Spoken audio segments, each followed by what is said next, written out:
Tshwane residents are currently experiencing very little or no water supply. This after Rand Water notified the city that its Mapleton booster station experienced a power supply failure. The incident has affected the Vlakfontein reservoir that supplies large parts of the city. Residents say that they have been battling to get adequate water supply since February. The main issues affecting the ward have been experienced since February this year. It would seem that it is as a result of the increased stages of load shedding that the country is facing, and I believe it's impacting Rand Water's ability to purify water where the dams are full, but they're struggling to purify the water and pump it to the city, which are the customers at the end of the day. So over the last while, we've been faced with regular low water pressure situations within the ward.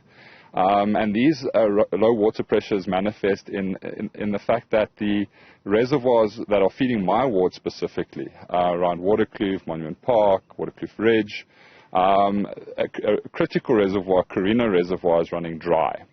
And it's within 15 minutes, once the pumps stop working due to low levels, that residents are already affected by water outages. Our reporter Katleho has been following this story. Katleho, you've moved now to Mamelodi West, I believe, and the water reservoir issues persist there too. How is it affecting community members? I know earlier we heard in your prior interview that people in the Waterkloof community and neighbouring communities were buying JoJo tanks. They were helping one another out with borehole water. What's happening in Mamelodi West? Indeed, Erin, a very good afternoon. We are here in Mamelodi West, where it's one of the areas that is listed as may be affected by the issues at Rand Water. And we know that Rand Water is struggling to supply water because of the power failures.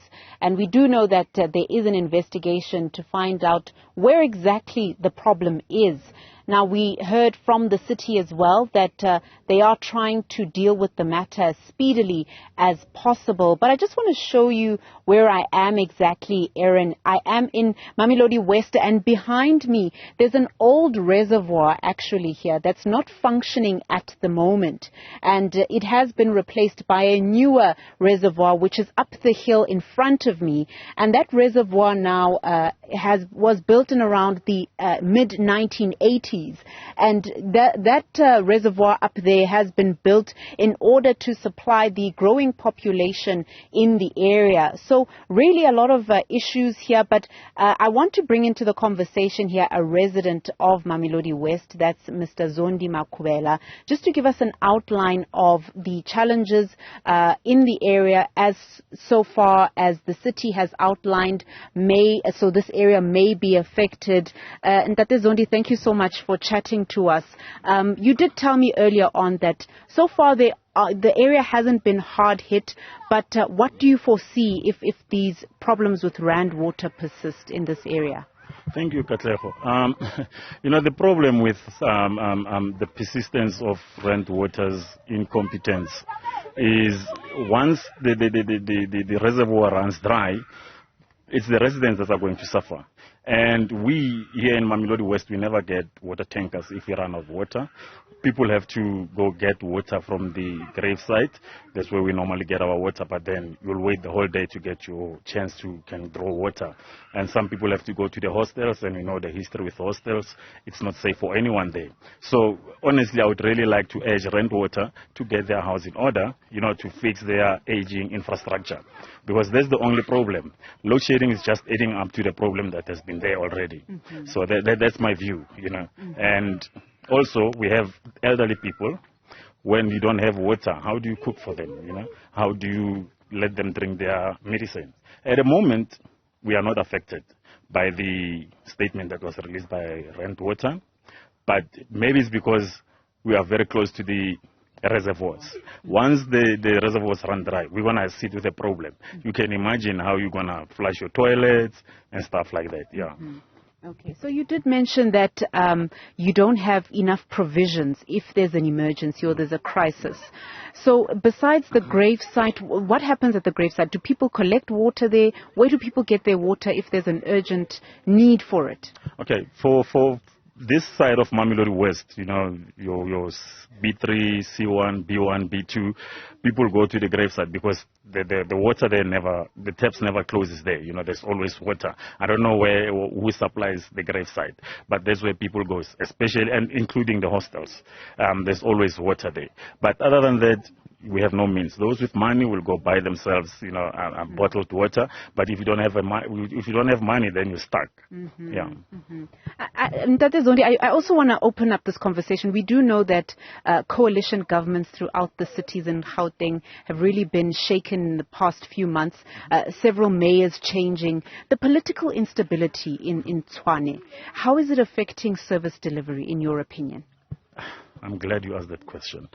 You know, as you can see, right where we are now, I mean, if you look at this place, it can tell you that you can see that this place has not been serviced, you know, and that affects all the residents.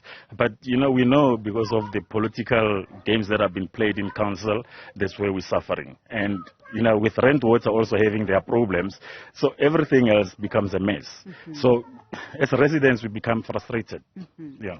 There's a sentiment around, or there's a confusion around who to blame here. Is it Eskom because of the load shedding? Is it Rand Water because Rand Water can't supply because of Eskom?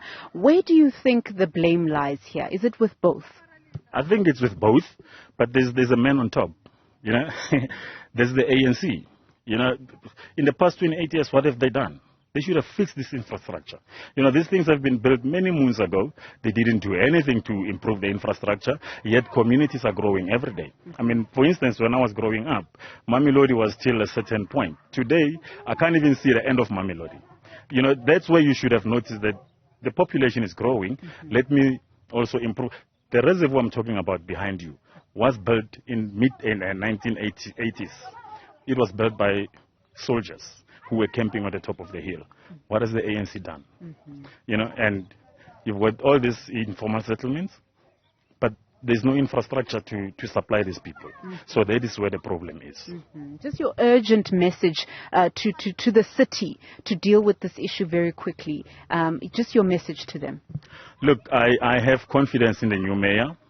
I've listened to him speak. He sounds like a man who is willing to do the job.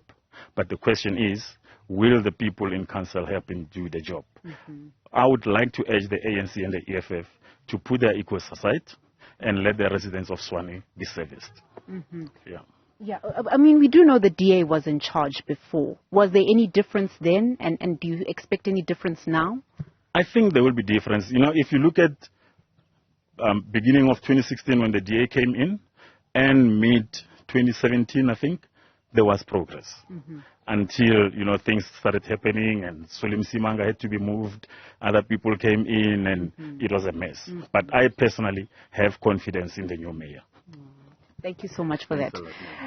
Aaron, you heard the resident in Mamelodi West, Ntate Zondi Makubela, just outlining his confidence in the new mayor of Tshwane and that the problems of service delivery will be solved here.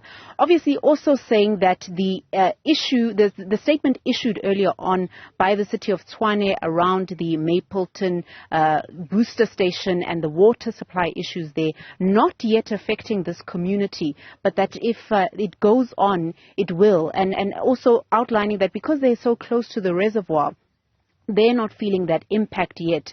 But if the issue persists, then they will feel it. And also saying that they don't have provisions. They don't get JoJo tanks.